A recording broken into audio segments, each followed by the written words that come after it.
Baik, selamat pagi dan salam semangat bagi anak didikku semua. Hari ini kita kembali ke pembelajaran prakarya dan kewirausahaan yang dibawakan oleh Ibu. Ibu harap hari ini kamu sudah siap sedia mendengarkan kira-kira apa yang akan kita pelajari selanjutnya dari materi yang kita bahas sebelumnya. Baik, jika pada materi sebelumnya kita sudah belajar bagaimana mencari tahu agar kita tahu apa profesi yang akan kita capai untuk setelah kita tamat dari sekolah. Itu dia. Apakah kita mau kuliah, apakah kita mau langsung bekerja. Nah, kemarin kan sudah Ibu jelaskan. Itu dia. Selanjutnya kita sudah paham pengertian-pengertian dari apa itu jasa profesi, apa itu profesionalisme. Contoh profesionalisme. Pengertiannya kira-kira apa? Masih diingat atau tidak? Akan diberitahukan dan Ibu ulangi. Profesionalisme itu adalah seseorang yang memiliki profesi keahlian tertentu yang nantinya itu akan menjadi kegiatan pokoknya, dan kegiatan pokok itulah yang nantinya akan dilakukan setiap hari. Maksudnya nggak Senin sampai Minggu ya, tapi setiap hari untuk proses kegiatan pokoknya tadi yang nantinya akan bisa menafkahi hidupnya sendiri. Ya, memiliki keahlian tertentu. Nah, itu dia tentang salah satu pembelajaran minggu lalu yang sudah kita pelajari. Baik, selanjutnya pada hari ini kita akan masuk ke poin yang terakhir tentang profesi, yaitu tentang potensi dari usaha jasa profesi dan profesionalisme tersebut. Kira-kira dalam pikiran kita apa ya tujuannya, kenapa kita harus mencari tahu potensinya? Itu dia. Untuk apa itu? Boleh nanti dijawab di kolom komentar pada pembelajaran Ibu ini. Gitu ya. Baik, selanjutnya kita bahas tentang potensi usaha jasa profesi dan profesionalisme. Sebelum ke sini, Ibu ingatkan kembali ada 3 contoh profesi yang akan Ibu jelaskan, yaitu tentang yang pertama contoh profesinya adalah bidan. Baik, seorang profesi bidan ini nantinya yang tujuannya adalah untuk mendampingi seorang ibu ketika dia menghadapi persalinan dan kelahiran itu, si ibu tadi dan si bayi tadi bisa selamat dua-duanya dengan baik. Itu dia. Sudah, itu tadi untuk profesi yang pertama. Profesi yang kedua yaitu tentang aircraft engineer atau dia namanya mekanik pesawat.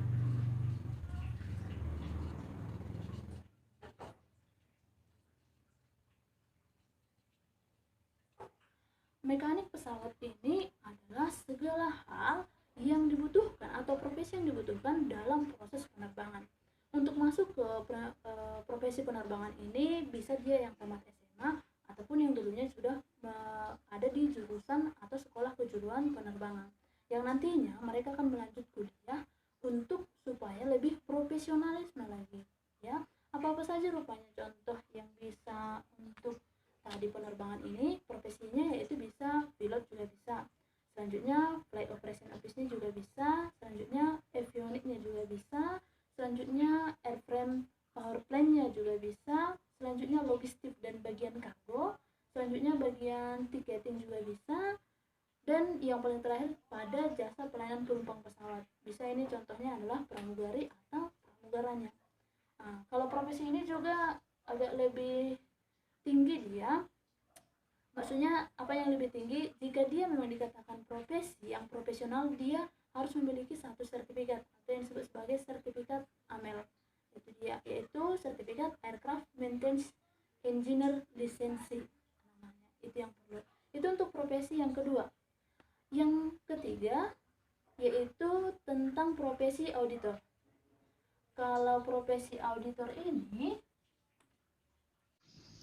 baik, untuk profesi auditor ini adalah profesi sebagai contohnya akuntan publik, yaitu akuntan publik secara independen memberikan jasa bagi masyarakat berupa jasa penjamin ada juga dan jasa bukan penjamin. Contohnya ini dia adalah jasa asuransi. Itu dia untuk jasa penjamin. Kalau dia untuk jasa bukan penjamin itu contohnya dia adalah KAP namanya, yaitu kantor akuntan publik, yang gunanya ini untuk membantu para kliennya untuk meningkatkan efektivitas operasi sebuah perusahaannya. Dan biasanya memang ini adalah perusahaan-perusahaan besar. Nanti di KAP ini mereka bisa konsultasi tentang bagaimana sistem pembenahan akuntansi perusahaan mereka supaya lebih baik, gitu dia. Karena kan belum tentu misalnya kalau seorang pemimpin perusahaan itu dia sudah tentu tahu mengatur semua bagian keuangannya, itu dia. Dan kalau memang sudah dapat uang banyak, bagaimana dia mengaturnya supaya nanti itu tidak langsung habis atau langsung kemana gitu. Maka bisa konsultasi di bagian kantor akuntan publik ini. Itu tadi tentang auditor. Baik, itu tentang contoh 3 profesi yang Ibu jelaskan dan berhubungan dengan materi kita selanjutnya. Sekarang kita masuk yang ke potensi usaha jasa, profesi, dan profesionalisme. Potensi penduduk yang terus bertambah sudah, di mana banyak kebutuhan layanan jasa untuk memenuhi kebutuhan. Itu dia. Maksudnya adalah semakin canggihnya zaman ini sekarang, sudah, ternyata potensi sebuah usaha profesi yang profesionalisme itu juga banyak dibutuhkan. Itu dia. Jadi nanti dalam potensi usaha jasa profesionalisme ini Ibu ambil ada 7 potensi di bagian wilayah-wilayah. Ini wilayah ya. Kira-kira nanti wilayah industri bagaimana, pertanian bagaimana, akan Ibu jelaskan satu-satu potensi tersebut. Sudah, dan potensi jasanya ini itu tergantung wilayahnya juga. Kalau di wilayah industri itu pasti potensi jasa profesinya itu berbeda dengan wilayah peternakan. Atau ada juga yang saling berhubungan, mungkin antara pendidikan dan juga industri ada salah satu profesi yang saling berhubungan. Yang di sini juga wilayah ini ada potensi profesinya, di sini juga ada beda-beda. Baik, akan Ibu jelaskan satu-satu. Yang pertama di wilayah industri.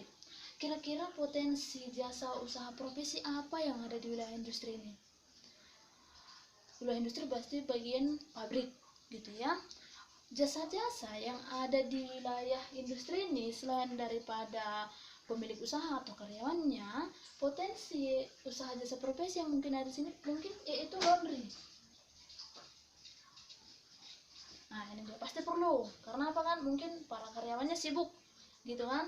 Jadi pasti perlu usaha laundry atau jasa catering. Itu dia.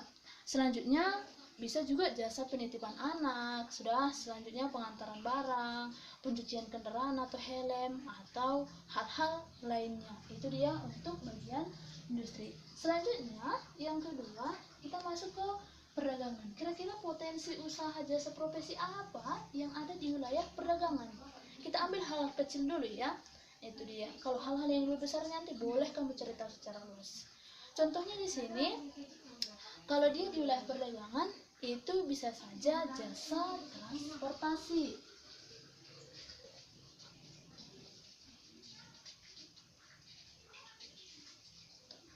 Itu dia. Mungkin saya pemilik toko, gitu ya. Karena ini wilayah semua, para pedagang semuanya. Jadi bagaimana caranya supaya saya bisa mengirim barang lebih cepat ke konsumen? Otomatis saya butuh jasa orang-orang yang memiliki transportasi, misalkan begitu ya. Selanjutnya jasa apa lagi? Jasa keamanan untuk menjaga dan melindungi toko saya mungkin. Maka perlu jasa keamanan tadi.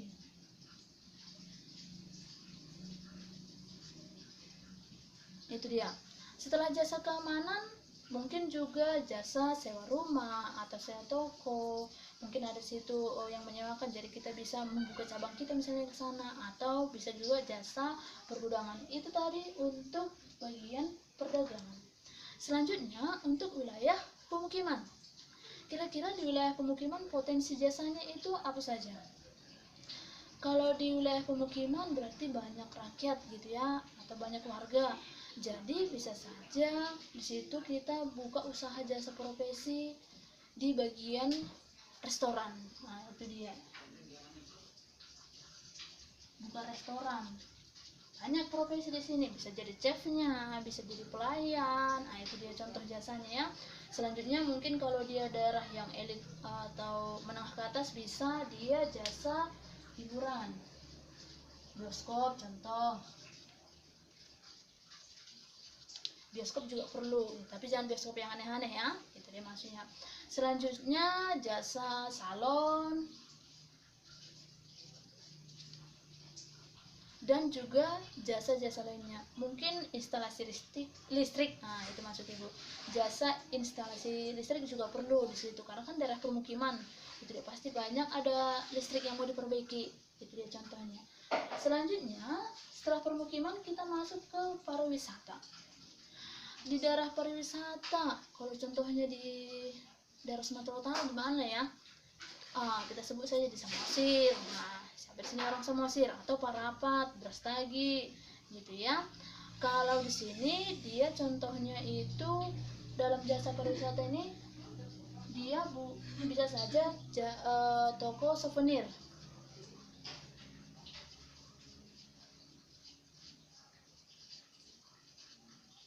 Itu dia ya. Selanjutnya jasa apa lagi? Jasa pelayanan hotel. Karena kan pariwisata pasti dia banyak layanan-layanan hotel, atau banyak orang-orang yang ingin menginap di hotel, pasti perlu jasa layanan hotel.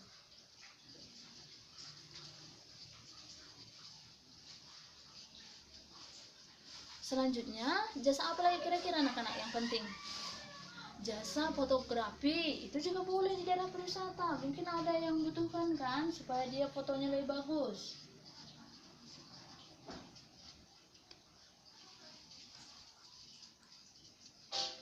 Oke, itu tadi untuk pariwisata. Ini Ibu sebutkan contohnya sedikit-sedikit saja. Nanti kamu bisa cari tahu lebih banyak lagi kalau kamu ingin lebih tahu kira-kira selain dari sini apa saja. Selanjutnya, yang kelima, kita masuk ke wilayah pertanian. Kira-kira di wilayah pertanian jasa atau potensi jasa apa yang diperlukan gitu ya? Pasti udah banyak tahu. Petani contohnya kan bertani. Nah, itu selain itu ada lagi enggak? Ada.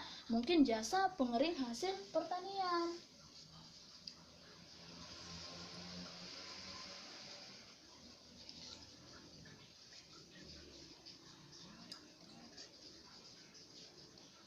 Selanjutnya, jasa apa lagi rupanya yang diperlukan?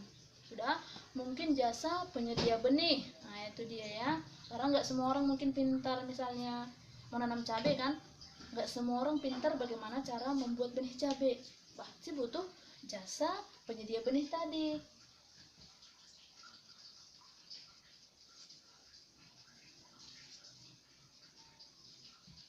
Selanjutnya jasa apa lagi yang perlu kira-kira? Ada jasa alat berat seperti traktor,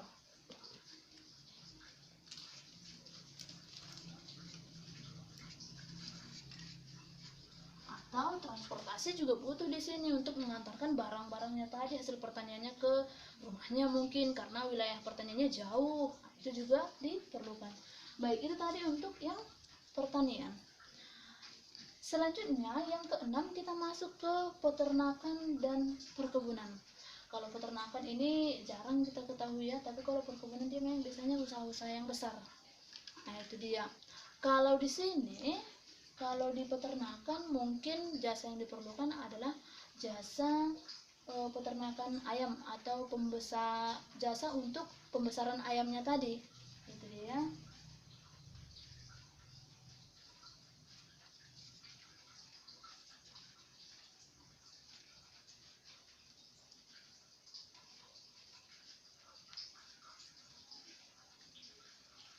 Selain ayam juga banyak ya, boleh sapi, boleh juga selain itu kira-kira apa lagi? Kambing, masih banyak lagi ya. Selanjutnya, kalau untuk di peternakan ini apa lagi yang kira-kira diperlukan? Pasti orang-orang yang untuk memelihara peternakannya tadi, bisa disebut sebagai pemelihara kandang, jasa pemelihara kandang.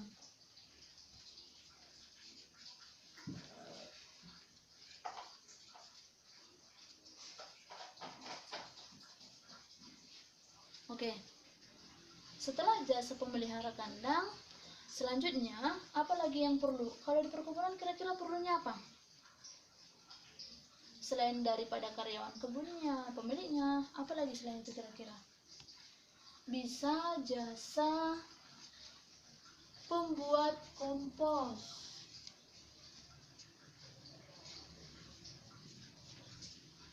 Apa lagi kira-kira yang selain ini?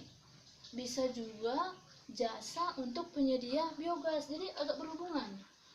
Memang Kalau dikombinasi lagi lebih bagus ini yang perkebunan dengan peternakannya. Karena apa? Dari hasil kotoran dihasilkan oleh peternakan ini tadi, yang kotorannya tadi bisa diubah menjadi biogas. Berarti penyedia biogas maksudnya. Itu dia ya, seperti yang kita pelajari di waktu kelas 11 ya, ada membahas tentang biogas. Bagaimana kita menciptakan sebuah energi baru untuk dibutuhkan melakukan kegiatan-kegiatan yang lainnya. Ini dia. Yang terakhir kita masuk ke jasa pendidikan. Kira-kira selain guru, selanjutnya apa lagi yang dibutuhkan di wilayah pendidikan ini? Oke, yang sering kamu lihat, mungkin jasa fotokopi.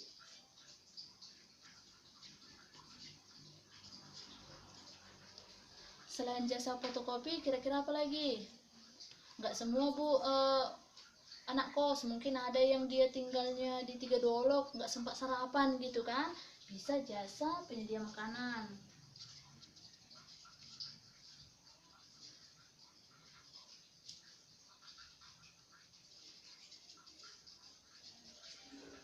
Baik, selanjutnya apa lagi yang bisa? Jasa yang bisa dibuat di sini mungkin jasa pengetikan, itu berhubungan dengan fotokopi juga, atau tadi jasa penyedia tempat tinggal. Nah, ini juga ya.